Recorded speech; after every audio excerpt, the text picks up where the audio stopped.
All right, guys. So I haven't done an update in a while.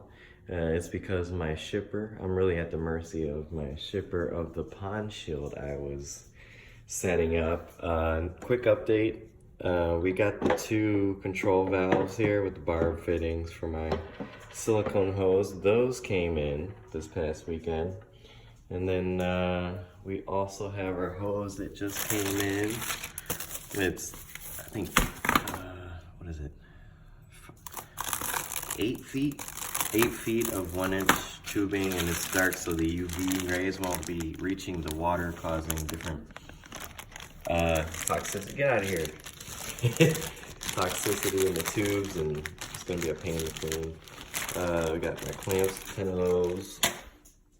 Those came in. I didn't show you guys, I had this before, I didn't show you. That's just the wrapping on it, the brown stuff, but it's got that nice clear finish on there. This is gonna be my weir and overflow. Basically, it's gonna have that nice clean look up here. And the guy emailed me today saying he just shipped it when I ordered it back in November 5th. It is now December 19th. So hopefully we'll be getting that soon, so that we can seal up the pores in this fiberglass for this back here. Get that done so we can put some water in this thing and actually run it. So I'm actually gonna go through the closet as well. I've been doing this off and on for about 15 years, reefing, and had saltwater tanks over the years, and I'm just getting back into it. I'll basically show you guys how I'm gonna set this bad boy up. So, you know, of course, those are my two intakes. Those are gonna run down here and go into this chamber, into the sump where the protein skimmer is gonna be running. I'm gonna have my heater and my return here. This is gonna be the refugium, and I have refugium rock from before, my previous tanks from years ago. All right, we'll go into some throwbacks. So this was what I used to grow my coral back in the day. I don't even think they sell it anymore. It is, I think it's a Current USA. What do they call this? Sun Pack? What does that say on there? Let's see if we can see it. Yeah, it's like a sun pack. It's for growing coral. It's a bright blue. Perfect spectrum for the Coranthili and the Zoanthili for the, what do you call it? It's basically food for the corals. The corals feed off of the light, and that spectrum is perfect for the coral's health. Alright, so here we go. Alright, I just set up a rack here. This is just going to be a water change bucket here. I got my RODI unit sitting inside here. This is going to be inside the tank as well. This is my hydrocorallia. It's a little dirty. I just got to clean it from my previous tank years ago. The rubble rock that I'm going to put in my refugium is still got coralline algae growing on it. Well, dried up coralline algae that is not alive right now. This is my refugium light that I use above my chaetomorpha. I gotta change out the bulbs. This is really old and I gotta clean it.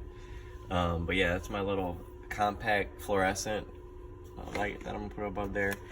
And this is what's gonna be running my time, what do you call it, my scheduling for my lights and whatever I want to schedule, like run the skimmer a certain time of day or whatever. I just program it in here. It's a little dirty, I gotta wipe that off too, but yeah, it's a good system right here. 24/7 digital timer, made by Coral Life. Good stuff. Yeah, with a scrubber, you need that. You can keep the glass clean. Yeah, believe it or not, I had this the whole 15 years. This one right here. I don't know how accurate it is now, but I still have it. And if it's out of whack this time, I mean, it's been sitting there for a while in a box. So I got a new one by Coral Life to check my specific gravity, make sure everything's good. Alright, this is the secrets right here. I shouldn't be showing you guys this. My razor blade holder. This is for coralline algae scraping, and another temperature thermometer thing, and coral feeding. A little syringe. You suck up the whatever you feed them with. Little shrimp, brine shrimp, you name it. Small stuff that they eat. There's a turkey baster. That's another secret. I'll have to do a video on those once I get everything in there and living. Now this is what I have left of my chemicals. I actually have to restock on all this. It's very expensive once you start getting all your parameters in check here. This is calcium, carbonate, alkalinity. That one's good for you know, your alkalinity and everything. That you want to check your pH and everything. That affects pH and all that. Pro buffer, you know, DKH, you know, and purple up. This is empty, I think. There might be a little bit left, but it's basically got the trace elements in it, and they say calcium and magnesium might be in there. Well, when you detox, I used to use this a long time ago. I stopped using it because I got into more biochem and phosphate removers for the water. Essential elements, I have to renew this one. I like this one. I just add this whenever I do my water changes, depending on the salt mix that I put into the tank. This thing, I only had to use it once or twice. Aptasia X. This kills Aptasia, which is a pest, parasite. Some people like it in their tank. And if you have animals in the tank that'll eat it, you probably won't even need this.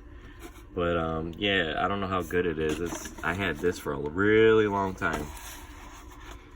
Alright, this you can use fresh water, salt water, don't matter. This stuff is pretty good conditioner. I don't use it, really.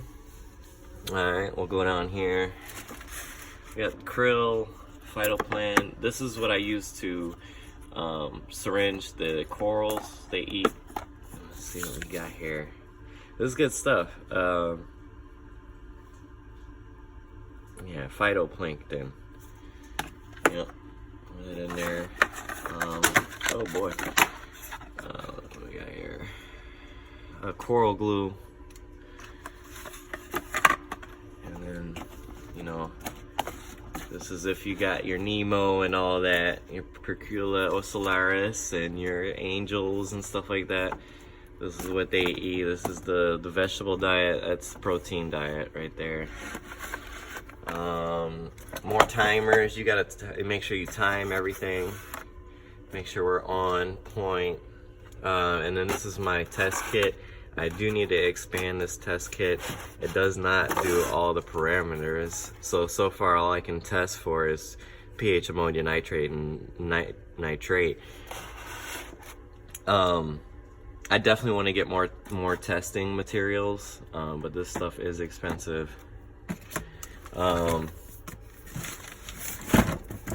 This is the protein skimmer I'm going to be running. I have never tried this one, but hopefully it's going to be good. Carbon. I do have to get a big thing of phosphate for my mechanical filtration. And this is live sand. I'm going to put this in my refugium. That's going to keep my bacteria in check, and you know, that's going to be my little bacteria canister. Alright, this is an old salt mix. It's fine because it's been sealed, and it's not even a solid mass yet, but it's been in this container for years. I definitely have to get more salt, but this will get the tank started right now. The salt I'm going to be using is oceanic natural sea salt mix. It works pretty good. I liked my parameters when I was using that, so I might start using it again, or I'll have to check out some other stuff, see what's new on the market. I got like half a bag of this from back in the day. Now this is a big, huge rock mass, but hopefully it'll still dissolve. I'll keep it running in a bucket for a little bit and see how that goes. See if it finally dissolves and mixes into the water correctly. All right, and I'm gonna be doing this to keep the water very clear. This is a external canister filter. This is just gonna be for extra clarification. I'm gonna put maybe some poly filters in there. This bad boy is gonna keep that tank crystal clear. All right, let's see. Make sure that's pretty much the closet. I mean, I gotta stock up again though, but yeah, it's everything. It's enough to get me started. Oh yeah, mag float. Can't forget your mag float. You always need one of these bad boys. Get that coral line off the glass for daily cleanings when you don't want to do a crazy clean. Just do a quick little sweep over magnetically and it's good to go. Yep. All right, guys, that's been an update. Sorry I couldn't have some water in here for you guys, but I figured I didn't want to leave you hanging. And we'll do some more reviews later. I do have some more containers full of goodies to put in the tank, but it's more filtration stuff. Alright guys, as always, see you later. Alright guys, so we are off the Rappahannock here. This is a stream that comes off of it. You can see my bait over there in the corner. Let me see. We are gonna fish some shallow water here and try and get in that hole. Oh, there we go. Oh. So basically what I'm fishing is a jig here.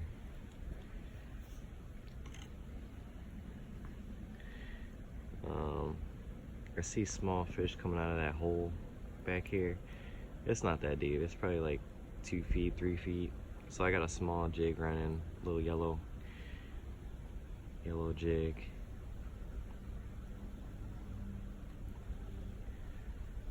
Yeah. So worst comes to worst, if the pond shield never comes in for the tank, I'll just have to get a different tank, and then we'll go from there. We'll start from a fresh tank, and I'll show you I'll do a video on how to drill a tank and everything. All right. Let's see. Not expecting to catch anything, but if we do, that'd be cool. Yeah.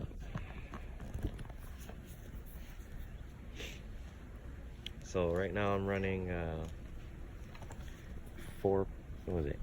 8 pound Flora line.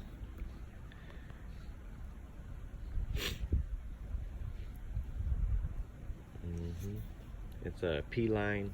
It's a brand. Makes it a little bit stealthy and invisible under the water.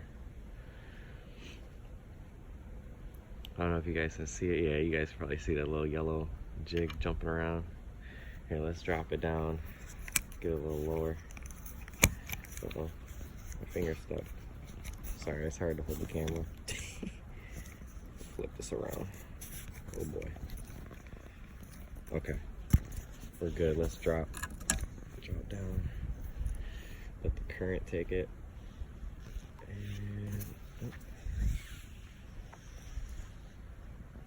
And okay, I'm off the tree. Down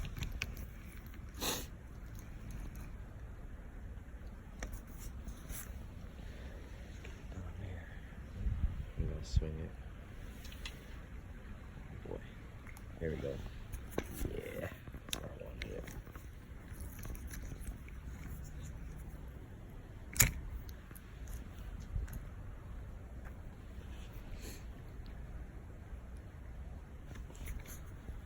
Let's see if you can see it. Where's this guy? Oh, okay. Yep. So I'm just jigging it around.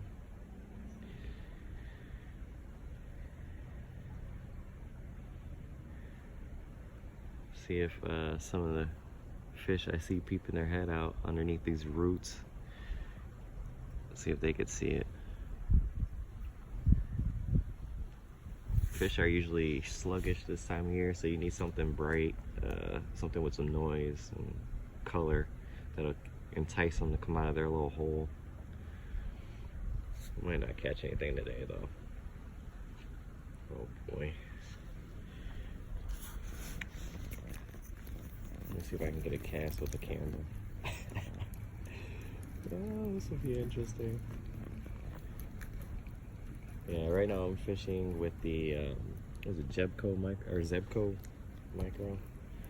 I didn't bring the big boy out. I brought this just for this little stream here, this little river. This is the Rappahannock, like I said. Oh, yeah, I can't do it one hand. Sorry guys, hang on. Let's see if I can prop this up. Maybe we'll go the other way. Let's see.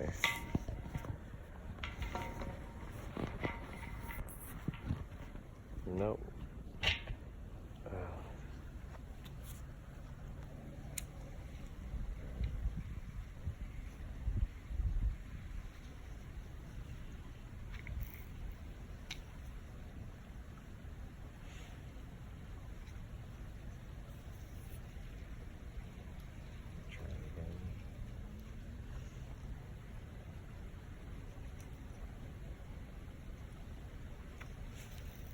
There we go. Oh. I think we even got the tree that time. Okay, we're in the hole, guys. Uh-oh. Okay, no, I'm good. I'm on some brush or something in the middle. So, I'm gonna get it jumping around on... Oh, I see some bubbles. What is that? Let me see if I can zoom in.